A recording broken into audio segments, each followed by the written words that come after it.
सो good morning friends, after long time. आज as a SBI J 2 month complete हो चुके हैं, तो मुझे लगा कि आपके साथ वर्क एक्सपीरियंस शेयर कर पाऊँगा। और अभी SBI का पहला वेट लिस्ट निकल गया है। अराउंड 800 कैंडिडेट्स शॉर्ट लिस्टेड हुए हैं। So congrats all those candidates just got selected.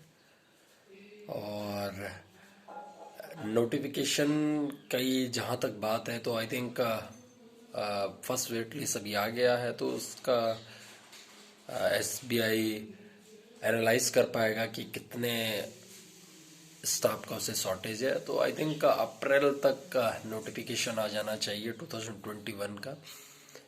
और मार्च एंड के बाद हमारे पास टाइम होगा कि हम SBI जे के लिए अच्छे से प्रिपेयर कर पाएंगे। बिकॉज मार्च एंड तक का आपको पता है बैंकों का फाइनेंशियल ईयर एंडिंग चलता है, तो क्लोजिंग चलती है, तो इसलिए मैं आपको इतना टाइम नहीं दे पाया। और इस पूरे ड्यूरेशन में आपके लिए जो अगला वीडियो लेके आऊँगा, सैलरी स्लिप्स का कंपैरिजन दूंगा आपको। LIC का जो असिस्टेंट है, इंडियन बैंक के जो असिस्टेंट हैं, पंजाब नेशनल बैंक के जो असिस्टेंट है, और SBI का क्या उनके पे एंड पर्क्स होते हैं और क्या डिफरेंस आता है, और SBI आपको क्या एडिशनल देता है, इन सब के बारे में हम बात करेंगे अपने नेक्स्ट वीडियो में। और जो भी लोग एक्स सर्विसमैन हैं उनका फिक्सेशन किस तरीके से होता है और कितना फिक्सेशन हुआ है एज ऑफ नाउ, जो 11th सेटलमेंट लगा है उसके बाद, उसके बारे में हम बात करेंगे और एक सैलरी स्लिप आपके साथ शेयर करेंगे। अब बात करते हैं एक्सपीरियंस की। तो बैंकिंग का एक्सपीरियंस ओवरऑल बहुत अच्छा रहा। लास्ट 2 मंथ्स में काफ़ी हैप्पी टास्क था। आप 9 से लेके और आई थिंक 7 o'clock, और as of now I am new in SBI। So आप 9 से लेके 7 बजे तक काफ़ी बिजी शेड्यूल रहता है। 9:30, 9:45 से पहले आपको पहुंचना होता है, और 9:30 के आसपास मैं पहुंचने की कोशिश करता हूं ब्रांच में, सो दैट 10 o'clock से पहले मैं अपना सिस्टम को लॉग इन कर पाऊँ और जो मेरी क्वेरीज हैं उनको सॉल्व कर पाऊँ पहले, सो दैट जो क्वेरीज मेरे पास आने वाली है उनको मैं सॉल्व कर पाऊँगा। सो सिस्टम जो SBI है, उसका जो सॉफ्टवेयर है उसे CBS बोलते हैं। सो CBS पे आपको सारा काम करना होता है, और कंप्यूटर को लॉगिन करने के लिए आपको एक पासवर्ड की ज़रूरत पड़ती है, जिसे ADS पासवर्ड बोलते हैं, एक्टिव डायरेक्टरी सिस्टम जो होता है आपका। एक पासवर्ड, आपका एक ID क्रिएट होता है, उस ID के बेसिस पे आप बैंक में आप पहचाने जाओगे। सो ADS का एक ID बनता है, उसके बाद एक ADS का एक ID बनता है, उसके बाद फिर आपका CBS का एक ID वही आपका रहता है, पासवर्ड आपके चेंजेस होते रहते हैं। CBS का आपका एक पासवर्ड होता है, और आपको सारा काम CBS पे करना होता है। वैरायटी ऑफ वर्क होता है, as like I mean single man branch, तो बहुत सारे डिफरेंट टाइप के टास्क मुझे दिए जाते हैं। और वैसे भी 17 के बाद जो एक प्रोफाइल था उसमें काफ़ी बड़ा चेंज आया। पहले आप एक स्पेसिफिक टास्क करते थे। आई थिंक आप अगर RTGS NEFT कर रहे थे तो आपको उस काउंटर पे बैठाया जाता था, आप कैश कर रहे थे तो कैश काउंटर पे बैठाया जाता था, मिसलिनियस कर रहे थे मिसलिनियस काउंटर पे बैठाया जाता था। लेकिन अभी ये थोड़ा सा चेंज हो गया। अभी आपका जो डेजिग्नेशन है दैट इज जूनियर एसोसिएट, और आप सिंगल विंडो ऑपरेटर है, यानी कि आपको सारी क्वेरी एक ही विंडो से क्लियर करनी है, तो आपको सारा काम आना चाहिए। तो सबसे पहले मैंने थोड़ा बहुत मिसलिनियस सीखा और थोड़ा सा फैमिलियर हुआ। उसके बाद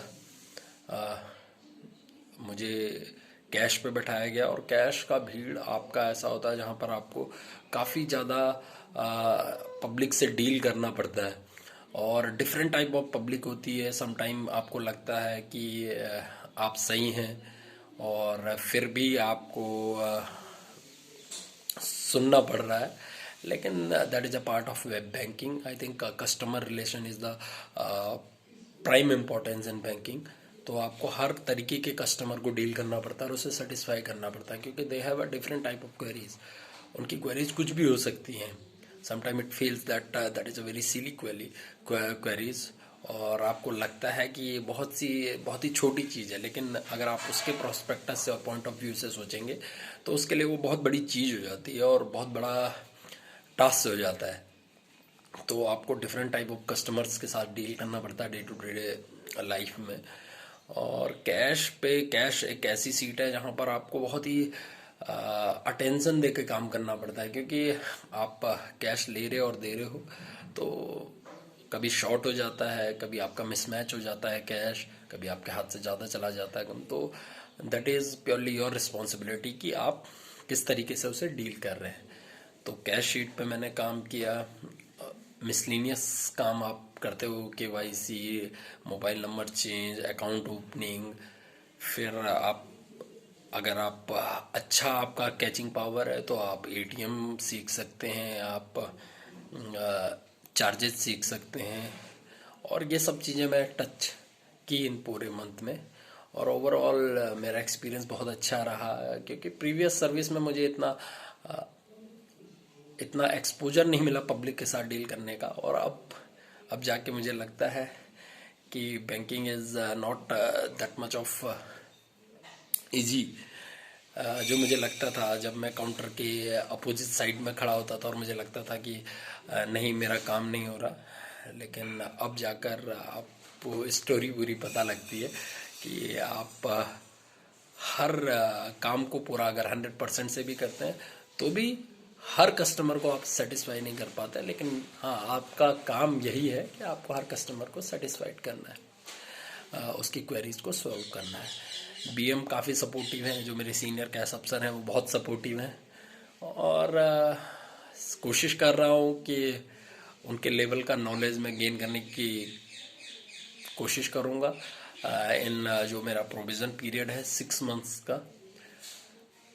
और काफ़ी हेल्प मिल रहा है उनसे। और दे आर ऑल्सो इंटरेस्टेड कि जो लड़का है, नया लड़का है, वो सीखने के लिए काफ़ी इच्छुक है। तो हर चीज़ मुझे सिखा रहे हैं और मैं भी ट्राई कर रहा हूँ कि मैं वो नॉलेज गेन कर पाऊँ, सो दैट अगर कभी मुझे सिंगल हैंडली कोई काम करना पड़े, अगर ब्रांच में अगर मैं अकेला बचूँ, तो भी मैं पब्लिक को डील कर पाऊँ। क्योंकि हर दिन आपको 150 से 200 बंदों को डील करना पड़ता है सिंगल मैन ब्रांच में, और उनका हर डिफरेंट टाइप ऑफ क्वेरीज आपको सॉल्व करना पड़ता है।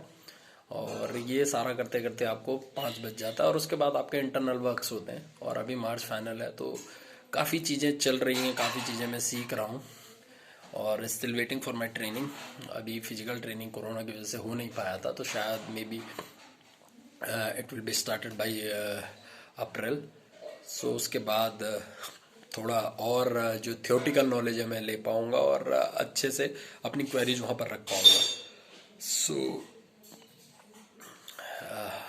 Looking forward for that. और जहाँ तक बात रही एसबीआई जे के प्रिपरेशन की, so I think March April first week से विल स्टार्ट ए सीरीज़, जहाँ पर हम कोशिश करेंगे कि बेसिक से कैसे हम एसबीआई जे के लिए प्रिपेयर कर पाएंगे और किस तरीके से हम स्टेप बाय स्टेप चीज़ों को क्लियर करेंगे, सो दैट कि हमारा प्री क्लियर हो जाए और फिर मेंस भी क्लियर हो जाए। और यही स्ट्रेटेजी हम आईबीपीएस के लिए भी रखेंगे, जिसका कैलेंडर आउट हो चुका है। लेकिन कंपैरेटिवली एसबीआई में जो वैकेंसीज रहती हैं ओवरऑल, उसके कंपैरिजन में एसबीआई का वैकेंसी अच्छा रहता है, क्योंकि आईबीपीएस के सारे बैंकों का वैकेंसी आपके अराउंड 7,000 के आसपास आता है और एसबीआई का वैकेंसी भी 8,000 प्लस रहता है। और जिस हिसाब से प्राइवेटाइजेशन चल रहा है उस हिसाब से SBI is in safer side. और आपके पक्ष अच्छे रहते हैं, कंपेयर करोगे आप अदर बैंक्स के हिसाब से, तो पक्ष अच्छे रहते हैं। काम ऑब्वियसली ज़्यादा है, लेकिन yeah there is no gain without pain, you have to take pain for everything. So अगर आप पेन लेने के लिए रेडी हैं तो you will get more benefits. So this is all my experience in last 2 months.